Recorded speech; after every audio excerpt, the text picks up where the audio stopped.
I wasn't raised in a church, but once in a while I would go with my parents or my grandparents, so it wasn't really a big deal. So throughout middle and high school, I thought I had my life's path all figured out. I was a runner, and I was going to become the best runner possible. Then junior year, it all started to crumble, and I was faced with a bad Achilles injury where a solution was hard to find. That summer, I started seeing a guy that I went to school with. He had just graduated and was getting ready to go to college. He was a really sweet guy. He tagged along to family gatherings and was adored by my family and friends.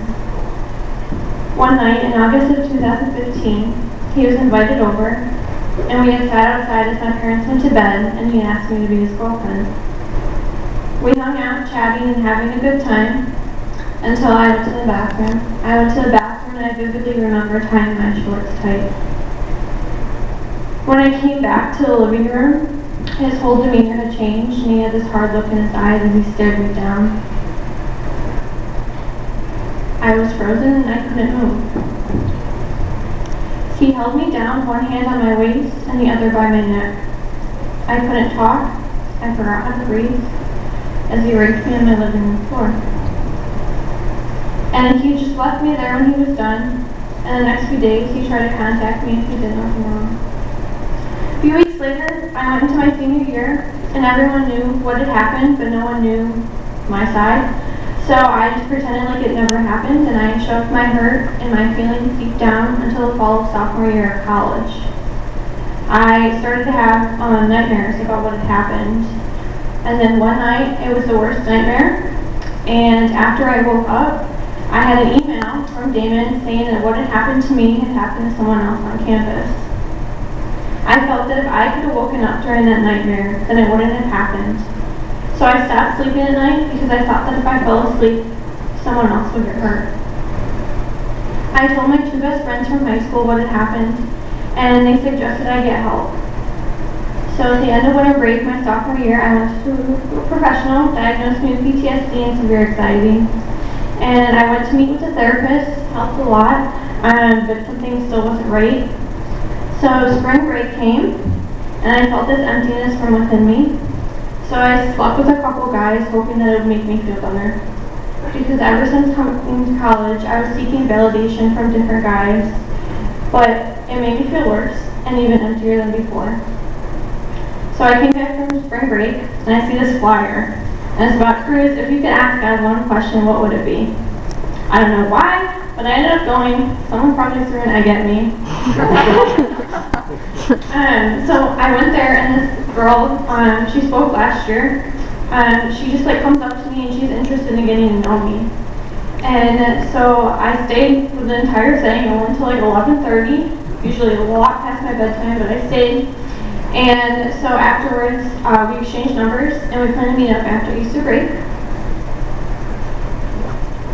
The next week, after break, I was driving back to Damon, and I realized I was still empty, and I was tired of living. So I decided I was going to kill myself. That night, I turned off my phone, and I sat in the shower, and I hoped and prayed that this night would be my last. I passed out. But what woke me was a text from the girl I had met only a week earlier asking if I was still good to meet up. My phone was off, and it still went off with her message. If my phone didn't go off, I wouldn't have shown up, and I probably wouldn't be here today. So I went up, met with her, and she had this little book called Knowing God Personally, and we went through it, and she taught me how Jesus died for my sins and rose again, and how he's the only way to life. And we got to this page, and it has two circles that represent your life. One circle has yourself on the throne, and the other has Christ, or one circle has yourself on the throne and Christ is outside of the circle, and the other has Christ on the throne and yourself is in the circle submitting to him. And she looked at me and she asked, she goes, "Which picture are you?" And at that point, I wasn't either of the pictures, because nobody was in control of my life. Nobody was submitting to this throne. And so she asked me, "Which one do you want to be at?" At first I was like, well, first I need someone in control of my life. And after her teaching, I knew that the one that Jesus had to offer was the right way. And I realized that I couldn't control the life I wanted to, because if I was trusting myself, like, it's just not going to go right. But if I were to trust in Jesus, he would turn my unknowns into knowns by his promise in eternal life.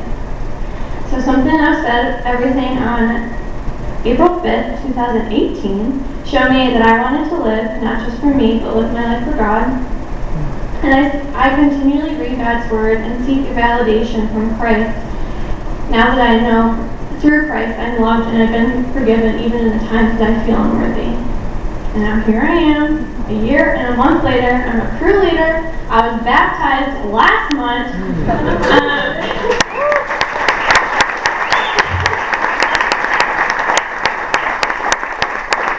I'm going to San Diego in a few weeks on summer mission. And Cru has just given me this strong community and support system that has my back. And they're helping me grow into the woman that God designed me to be. And so almost a month ago when I was baptized, the verse I shared was Acts 18:9 through 10. Do not be afraid, keep on speaking. Do not be silent, for I am with you, and no one is going to attack and harm you, because I have many people in this city. And I chose that verse because it defines Cru and everybody that's like in my life right now. And Cru are God's people in my city. And like not Buffalo City, but my life.